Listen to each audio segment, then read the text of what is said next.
about this one?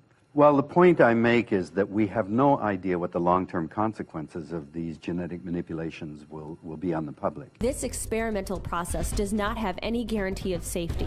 Mixing plant, animal, bacterial, and viral genes will lead to unpredictable and uncontrollable results. There's hardly any research conducted from independent scientists on the dangers of GMOs. And when scientists do discover problems, they're often fired, threatened, gagged, attacked. But yes, I am against genetically modifying our food. Rachel, I have a problem with that. That may be causing, or basically giving a death sentence to millions of people around the world that are not as fortunate as you are. You know that GMOs actually don't have higher yields either. Genetically modified food. Genetically modified organisms, or GMOs. Why do we need GMOs at all?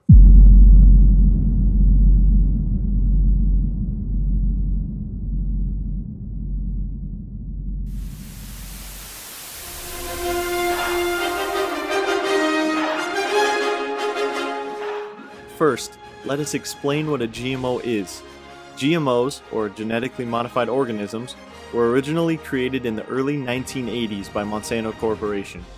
It was designed with the intent on feeding people around the world who couldn't get the nutrients they needed, as well as increasing crop yields while lowering costs.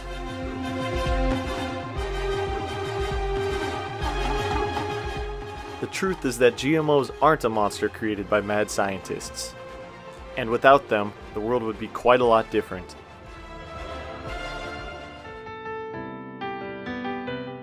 Genetically modified organisms are the product of a targeted process where a few select genes are transferred into a plant to produce a desired trait.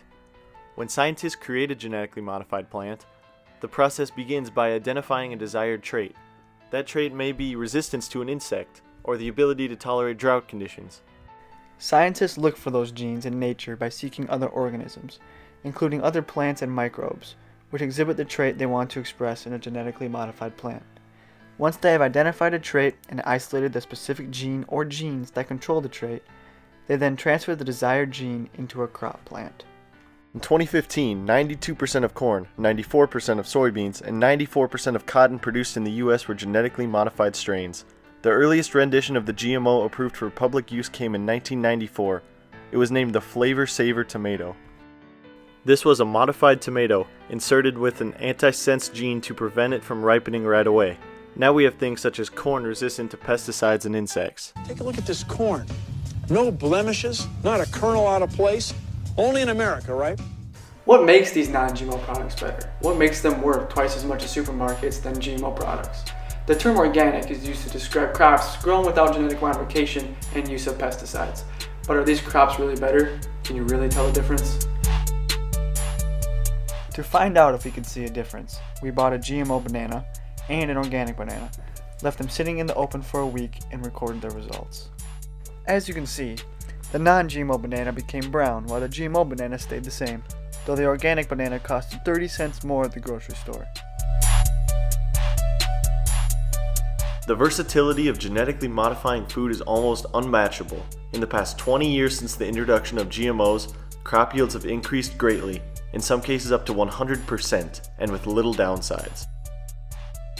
Genetic modification doesn't stop at just plants, however. Genetically modified salmon hit the shelves in 2016 under the name Aqua Advantage Salmon. They're designed to grow in under half the time it previously took. In addition, they also require 25% less food than non-GMO salmon.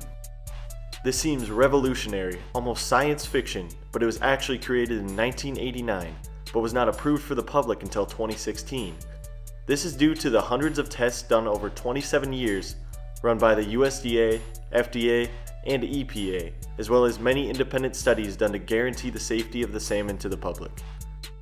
On average, it takes almost 13 years, as well as over $130 million in testing before a GMO makes it to the market. Over 90 government organizations around the world review and test each new GMO food.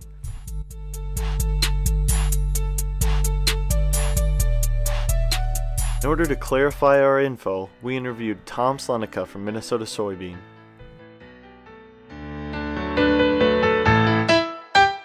What is the purpose of GMOs? GMOs is a way for today's agriculture to be able to keep up with the high demand of food. It allows us to make varieties and hybrids that help to make sure that our crops can grow in all types of conditions against all types of pests. How much of our food is genetically modified? As a percentage of our food, there really isn't that much genetically modified, although small amounts of the major crops certainly are. A large percentage of our corn, our soybeans, that are the feedstuffs of a lot of our packaged goods are GMO. So when you go to the grocery store and you'll see GMO in your packaged goods, that's where you're going to see the vast majority of it. But our vegetables, our fruits, most of the rest of the food that we eat are not genetically modified. What processes does it take for a GMO crop to come to market? In order for GMO crops to be able to be planted and harvested and be brought to our food system, it takes many, many years of testing and millions of dollars of certification through FDA and EPA. This isn't something that just happens. Scientists around the world have created the processes that make GMOs. Every single one of those processes are tested and verified by all of the medical communities, scientific communities. So it's a very, very well organized and overviewed process to make sure that these GMO crops are safe. What are the most prominent GMO crops? The most prominent crops are corn and soybeans. These are crops that are planted all across the United States and across the world. And they are the mainstay for animal feed and also a main ingredient in our packaged goods. These crops were modified first because of the heavy use of pesticides and insecticides that were used on conventional crops. Since GMO crops have come to the level of proficiency that they have, we've dramatically reduced products that are harming the environment. Why is a portion of the public still against the use of GMOs? It's always interesting to speak with consumers who don't have a really good idea of how these crops came about and what they are really giving to the world. There's a lot of groups that have decided that because they don't understand it, they're going to be against it. But this is true of many of our technologies that feed the world. At one point in time, the steel plow was said to have sterilized the soil, and pasteurized milk was thought to be a bad thing. But science is what's feeding the world. It's what's keeping our environment safe. What downsides have there been to GMOs? One of the things that we've learned through GMOs is that we still have to be very careful about the products that we use on them. Mother Nature is very complicated when it comes to controlling weeds and pests, and she's been able to come up with new weeds and new pests that we didn't have before. And so as agriculture utilizes GMOs in more and more different ways, stewardship is the thing that we've had to learn the most in the process. Is organic really better, as they say? Well, organic, conventional crops, certified non-GMO crops, they're all different ways that the consumers have decided that they're going to value what they eat. Scientifically, no, there's absolutely no difference in any of these distinctions, but we do understand that some consumers want to have choices.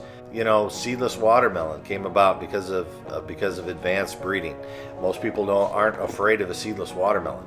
And in the same case, they shouldn't be afraid of a box of GMO Cheerios versus non-GMO Cheerios. So it's just a preference of consumers, and I think that it's important that we give that option.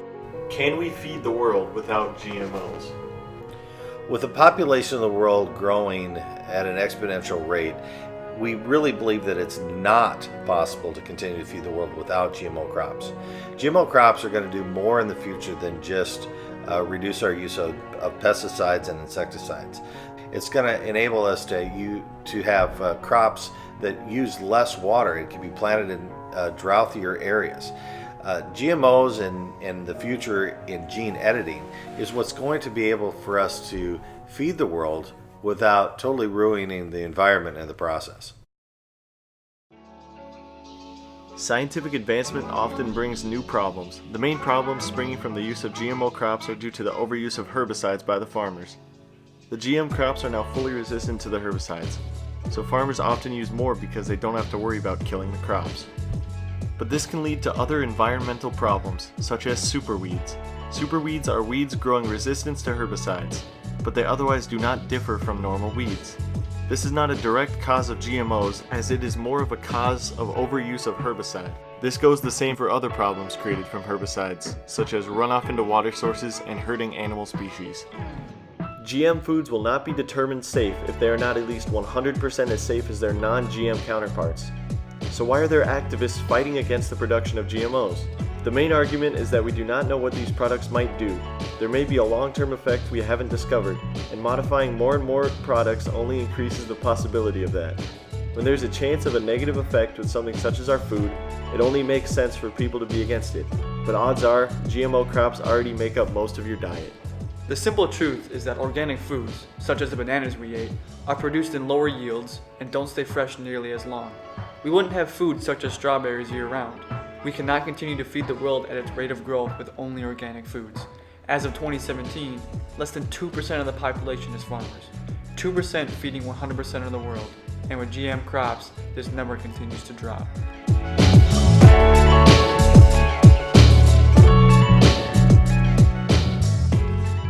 What you got in your hand there? It's a banana.